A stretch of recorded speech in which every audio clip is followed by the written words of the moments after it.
Speed, armor, and power. The American Abrams tank needs no introduction. Built to dive straight into battle, crush its opponents, and secure a decisive advantage for its team. The Abrams is a force to be reckoned with. While getting the hang of it isn't particularly hard, the devil is in the details, and this tank is no exception. Today we'll talk about the techniques that will help you master the M1 family of main battle tanks, explore their strengths and weaknesses, and of course, take a look at their rivals.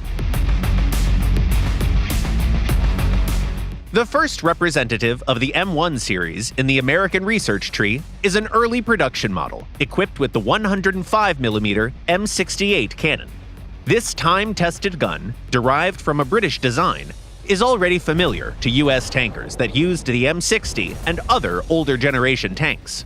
But the Abrams offers a whole new level of freedom on the battlefield. Let's start with armor.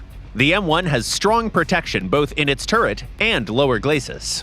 The turret's composite armor can withstand hits from 105mm rounds like the DM-23, early 125mm shells such as the 3BM-22, and even some 120mm rounds like the DM-13.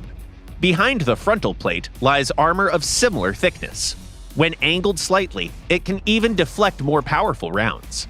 But caution is required, as hits to the road wheels or side armor can be just as fatal as on any other modern MBT. The M1 also has a unique weak point, a shot trap under the gun, which can be penetrated by almost any large caliber round, even older armor-piercing ones. This vulnerability can't be eliminated, so it must always be accounted for. Maintain medium to long range, keep moving, and never let the enemy seize the initiative in combat. More modern shells, like the 3BM-46, are more likely to pierce the turret and hull. But survivability is where the Abrams truly shines. The driver is separated from the fuel tanks by bulkheads, and the rear ammo storage is protected by a layer of armor.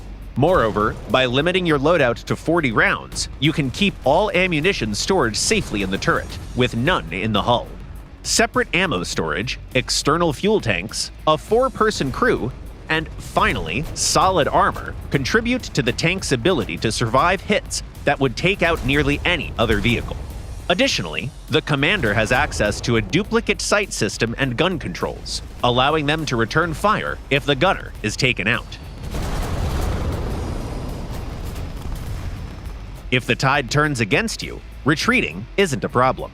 The M1 has excellent mobility.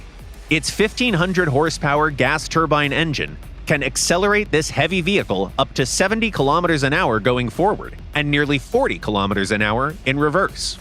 The Abrams also turns on the spot with ease, features a quick turning turret, and boasts fast gun elevation, giving it an edge in close quarters combat against slower tanks like the T-72.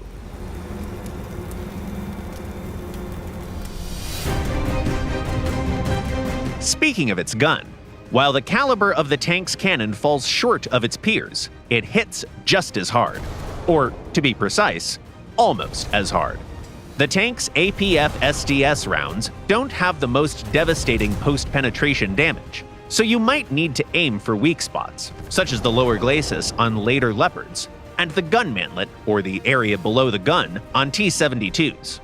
On the upside, a 5-second reload time lets the Abrams comfortably outplay Soviet and Chinese autoloader-equipped MBTs in duels, as well as some Western tanks with 120mm guns, though not British Challengers, Italian Arietes, or Japanese MBTs.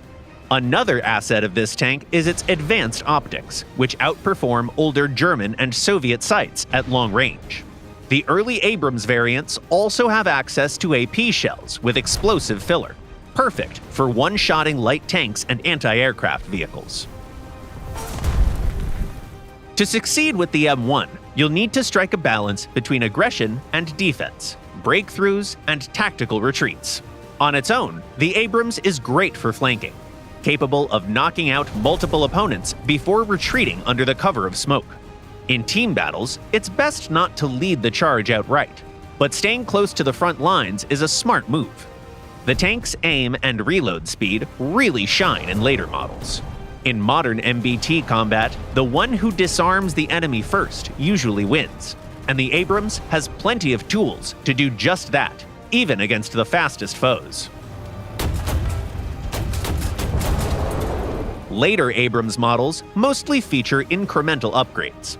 The IPM-1, for example, has a reinforced turret front and a new round in its arsenal.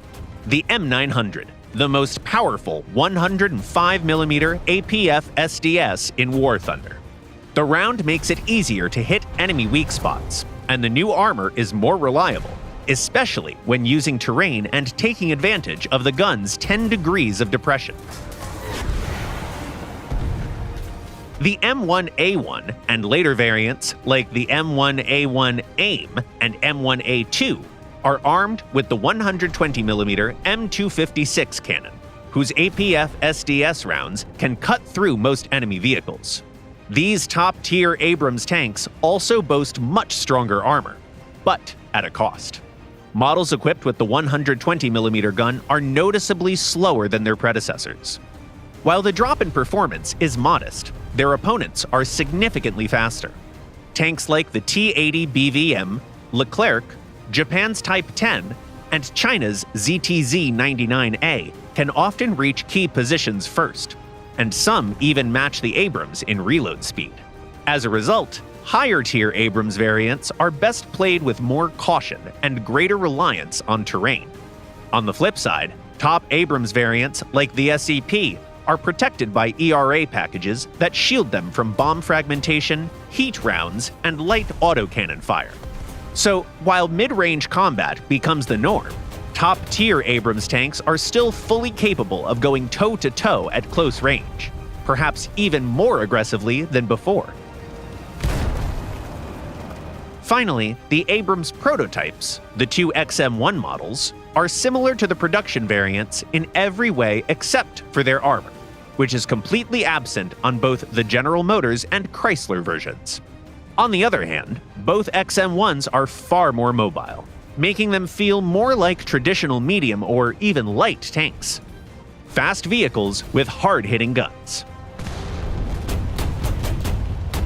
All in all, the Abrams is one of the most versatile tanks in War Thunder. Thanks to a well-rounded set of strengths, this American MBT is a great choice for both newcomers and seasoned players alike. So what are your go-to tactics in an Abrams? Share them in the comments down below.